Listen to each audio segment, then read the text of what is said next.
आखिर वो क्या वजह थी कि डॉक्टर आफिया सिद्दीकी को अगवा किया गया? आखिर इन्होंने कौन सा ऐसा फार्मूला तैयार किया था जिससे अमेरिका खौफजदा था?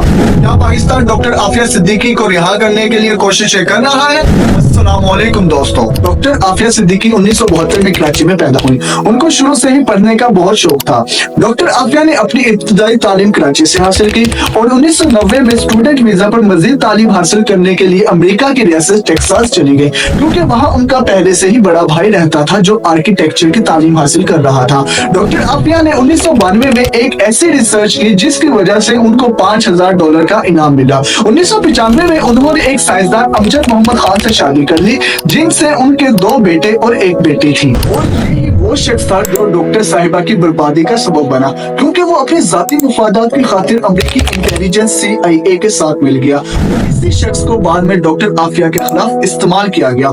डॉक्टर आफिया जाती तौर पर बायोकेमिस्ट्री पर काम करते हुए एक ऐसी शानदार रिसर्च की थी जो आज तक कोई भी अमेरिकी साइंसदान ना कर सका था। डॉक्टर आफिया ने खतरनाक हथियार तैयार करने का फॉर्मूला इजाद कर लिया था जो आज तक उनमें से कोई भी मालूम ना कर सका। डॉक्टर आफिया ये फॉर्मूला पाकिस्तान और आलम इस्लाम की भलाई के लिए इस्तेमाल करना चाहती थी, क्योंकि डॉक्टर आफिया इस्लाम को और इस्लामी कवानीन को बहुत ज्यादा फॉलो करती थी, जबकि अमेरिका चाहता था कि डॉक्टर आफिया ये फॉर्मूला उन्हें दे दे, जिसके लिए डॉक्टर आफिया ने साफ इनकार कर दिया, क्योंकि डॉक्टर आफिया को मालूम था कि अमेरिका उनका फॉर्मूला इस्लाम और मुसलमानों के खिलाफ इस्तेमाल करेगा। और यहाँ से फिर वो कहानी शुरू हुई जिसने डॉक्टर आफिया की जिंदगी को बर्बाद कर दिया। डॉक्टर आफिया की तालीम और तहकीक अमेरिका में ही मुकम्मल हुई थी, इसलिए वहाँ के साइंसदान इस रिसर्च से वाकिफ थे, जिसके बिना पर वहाँ के साइंसदानों ने FBI को रिपोर्ट कर दिया कि आफिया के पास ऐसी रिसर्च है जो अगर पाकिस्तान के हाथ लग गई तो वो अमेरिका को बहुत ज्यादा नुकसान पहुंचाएगी। 2002 में डॉक्टर साहिबा को तलाक हुई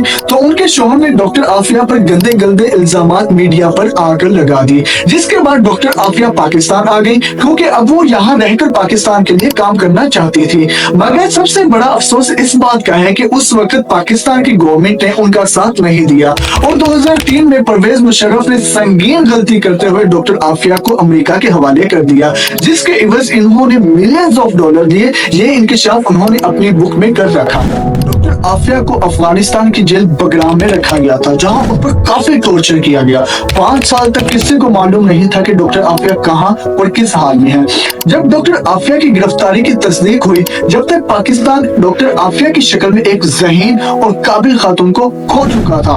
अमेरिकी इंटेलिजेंस FBI ने डॉक्टर आफिया से रिसर्च वर्क हासिल करने के लिए बहुत दबाव डाला, जिसके लिए डॉक्टर आफिया को ज़हनी और जिस्मानी तशद्दुद का निशाना बनाते हुए जुल्म का पहाड़ तोड़ दिया गया, मगर वो डॉक्टर आफिया की जुबान को न खुलवा सके। यहाँ तक कि उनके एक बच्चे को भी कत्ल करवा दिया गया, लेकिन वो फिर भी उनकी जुबान को न खुलवा सके। डॉक्टर आफिया को आज तक सिर्फ इसलिए जिंदा रखा हुआ है ताकि वो उनकी रिसर्च और फॉर्मूला को अमेरिका को दे दे। इस इनकार के बाद डॉक्टर आफिया को अमेरिकी जेल में शिफ्ट किया गया, जहां उन्हों पर इस कदर जुल्म किया गया कि वो ज़हनी तौर पर मफलूज हो गई, मगर कुछ ना बताया। 2013 में जब अमेरिका आफिया से मायूस हो गया तो बाराक ओबामा ने पाकिस्तान से कहा कि वो डॉक्टर आफिया की वापसी के लिए तैयार रहे और हमें खत लिखे जिसमें वो डॉक्टर आफिया को पाकिस्तानी शहरी और रिहाई का मुतालबा करे, मगर हुकूमत पाकिस्तान ने कोई दिलचस्पी ना ली और अब तक डॉक्टर आफिया सिद्दीकी अमेरिका की कैद में है। मगर उनकी बहन की हालिया कोशिशों को देखकर कौम को उम्मीद है कि हम जल्द ही डॉक्टर आफिया को आजाद देख सकें। वीडियो पसंद आए तो लाइक एंड सब्सक्राइब करना ना भूलें और वीडियो को ज्यादा से ज्यादा शेयर करें ताकि आने वाली ऐसी तमाम इंफॉर्मेटिव वीडियोस की अपडेट आपको मिलती रहे। और कमेंट सेक्शन में अपनी राय का इजहार जरूर करें। शुक्रिया। अल्लाह हाफिज।